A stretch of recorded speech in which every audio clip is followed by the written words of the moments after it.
நல்ல திருப்பல்லாண்டு நான் மூன்றோன் வாழியே 461 நமக்குரைத்தான் வாழியே சொல்லரிய வானிதனிற் சோதிவந்தான் வாழியே தொடைசூடிக் கொடுத்தாளை தொழுமப்பன் வாழியே செல்வ நம்பித் தனைப்போலச் சிறப்புற்றான் வாழியே சென்று கிழி அறுத்துமால் தெய்வமென்றான் வாழியே வில்லிபுத்தூர் நகரத்தை விளங்க வைத்தான் வாழியே வேதியர்கோன் பட்டபிரான் மேதினியில் வாழியே.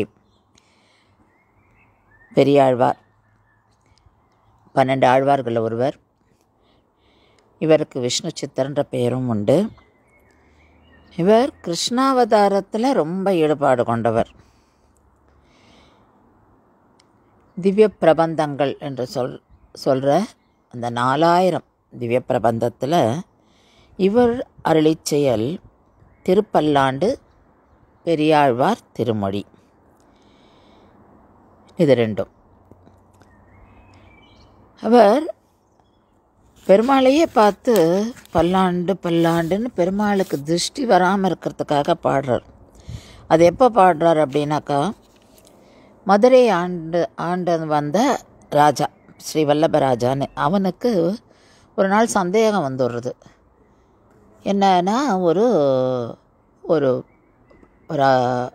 அந்தனர் அவர் இவருக்கு சொல்கிறார், நீ இளமையில் முதுமைக்கு என்ன வேணுமோ அதை சேர்த்து வச்சுக்கோ, இரவுக்கு தூக்கம் வரத்துக்கு பகலில் நம்ம உழைக்கணும் அப்படி சொல்லிட்டு அவர் சொல்கிறார், இம்மைக்கு அதாவது நம்ம இந்த உலகத்திலேயே நம்ம பரலோகம் போகிறதுக்கு பெருமாளை அடையிறதுக்கு என்ன பண்ணணுமோ அது இந்த ஜென்மத்திலே பண்ணிடணும் அப்படின்னு சொல்லி சொல்கிறார்.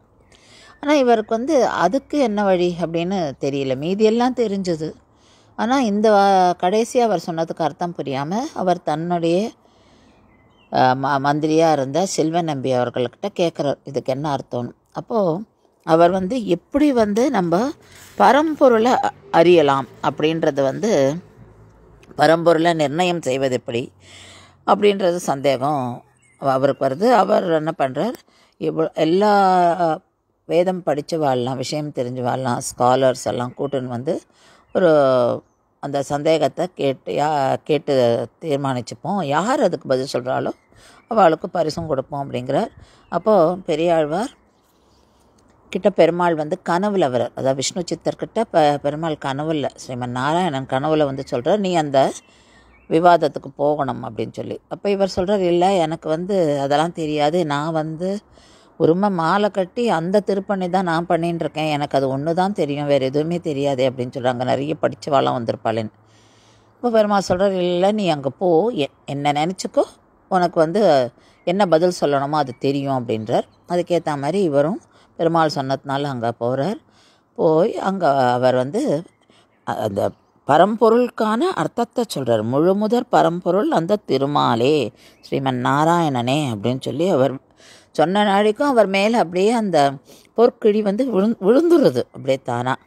அப்போ ராஜாவுக்கு ரொம்ப சந்தோஷமாயிடுறது, தனக்கு கிடைக்க வேணும் பதிலும் வந்துடுத்து அப்படின்னுட்டு அவருக்கு நிறைய பரிசெல்லாம் கொடுத்து யானை மேலே அவரை நிறைய எல்லா மரியாதையில் கூட அனுப்புகிறார். அப்போ இவர் யானை மேலே உட்காந்து மேலே தாளங்கள்லாம் வாசிச்சுட்டு எல்லோரும் மனுஷாலாம் அவர் பின்னாடி இவர் போயின்னு இருக்கார் ஊர்வலம். அப்போது பெருமாள் இவரை பார்க்கணும்னு ஆசைப்பட்டு பெருமாள் 2 பக்கம் ஸ்ரீதேவி பூதியோட கருட வாகனத்து மேலே இவர் காட்சி தரார். அப்பவும் இவர் பெருமாளுக்கு திருஷ்டி பற்றப்புறம் எல்லாரும் பார்க்குறாளே பெருமாளை அவர் மேலே கண்பட்டுடுமே அப்படின்னு சொல்லி அவர் பெருமாள் கண் எதிர்க்க வந்திருக்க தனக்கு எதுவுமே கேட்கல, ஆனால் பெருமாளுக்கு கண்பட்டுட போகிறதே அப்படின்னு சொல்லிட்டு அவர் திருப்பல்லாண்டு பாடுறார். பல்லாண்டு பல்லாண்டு பல்லாயிரத்தாண்டு பல கோடி நூறாயிரம் மல்லாண்டு தெண்டோல் மணிவண்ணா உன் செவ்வடி செவ்வி திருக்காப்பு அப்படின்னு சொல்லி ஒரு 12 பாசுரங்கள் பாடுறார் அவர். அந்த பொற்காசுகளையும் அவர் தனக்கு எடுத்துக்கல, அதையுமே பெருமாளோட திருப்பணிக்கு தான் கொடுத்துறார். அதை வச்சு தான் அந்த கோபுரம் கட்டினதாகவும் சொல்கிறார்.